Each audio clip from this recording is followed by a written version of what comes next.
அதிகமா நம்ம எண்ணெய் வாங்குறது ரஷ்யா கிட்ட இருந்தோம் 20%.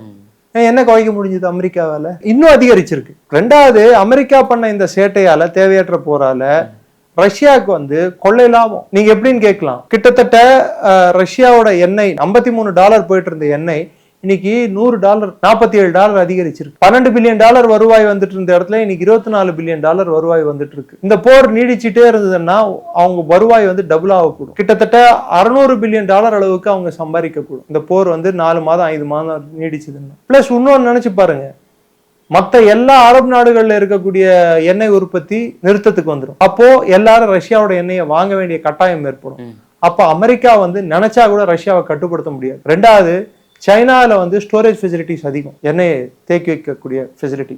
அதே மாதிரி இந்தியாவுக்கும் ஸ்டோரேஜ் ஃபெசிலிட்டி அதிகம். அவங்களோட செல்லப்பிராணியான பாகிஸ்தானுக்கு 14 நாளுக்கு தேவையான எண்ணெயை தான் அவங்களால தேக்கி வைக்க முடியும்.